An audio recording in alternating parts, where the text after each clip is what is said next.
নমস্কার বন্ধুরা, সবাই কেমন আছো? আশা করি সবাই খুব ভালো আছে। আমিও খুব ভালো আছি। খুব ভালো আছি। আজকে আমি এসেছি সিমইয়ের পায়েস রেসিপি নিয়ে। উপোস বারে তো আমরা চালের পায়েস খেতে পারি না, চাল চলে না, তাই আজকে আমি এই পায়েসটা বানাবো। তার জন্য আমি এখানে নিয়েছি সিমই নিয়েছি, কিশমিশ নিয়েছি, একটা বড় এলাচ নিয়েছি, তেজপাতা নিয়েছি আর দুধ নিয়েছি। দুধটা রুম টেম্পারেচারই আমি একটু গরম করে নিয়েছিলাম, তারপর রুম টেম্পারেচারে রেখেছিলাম। এখানে কড়াই চাপিয়েছি, এখানে আপনারা ঘি দিয়েও ভাজতে পারেন। এখানে আমি সাদা তেল দিয়েছি, সাদা তেলটা খুব গরম করে নিয়েছি এবং ওর সাথে একটা ওই তেজপাতা ছিঁড়ে দিলাম এবং একটা গোটা এলাচ দিয়ে দিলাম। ফ্লেভারটা ভালো হবে, সেন্টটাও খুব ভালো আসবে। এরপর আমি ওই যে সিমইগুলো নিয়েছিলাম ওগুলো দিয়ে দিলাম তেলটার মধ্যে এবং গ্যাসের আঁচটা খুব কম করে রেখেছি, না হলে সিমইগুলো পুড়ে যেতে পারে।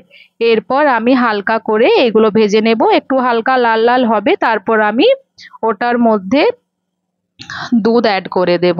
আপনারা চাইলে গুঁড়ো দুধও বানাতে পারেন, প্যাকেট দুধও বানাতে পারেন। যে প্যাকেটে ক্রিম ক্রিম থাকে সেই দুধটা ইউজ করলে খুব ভালো হয়। তো আমি এখানে দুধ নিয়ে নিলাম।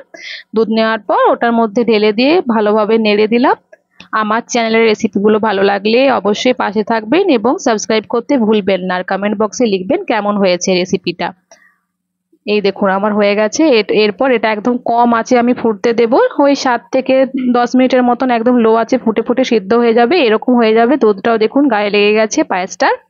এরপর আমি এটাকে যেহেতু আমি উপর থেকে এখনো কিশমিশ দিইনি, তাই উপর থেকে একটু কিশমিশ ছড়িয়ে দেবো। এখনো চিনি দিইনি, নামাবার কিছুক্ষণ আগে চিনি দিলে দুধটা ফেটে যায় না। এই যে চিনি পরিমাপ মতন, মিষ্টি যেরকম আপনারা খাবেন সেরকম দেবেন। তো আমি এখানে পরিমাপ করে চিনি দিয়ে দিয়েছি এবং চিনি দেওয়ার পর এটাকে নেড়ে দিয়েছি এবং ওপর থেকে আমি ভেজানো কিশমিশটা ছড়িয়ে দিলাম। দেখুন আমার সিমইয়ের পায়েস রেডি হয়ে গেছে।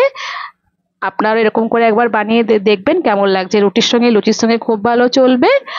আজকে এই পর্যন্তই, আবার আসবো আমি অন্য কোনো রেসিপি নিয়ে। ততক্ষণ পর্যন্ত আপনারা খুব খুব ভালো থাকবেন, সুস্থ থাকবেন।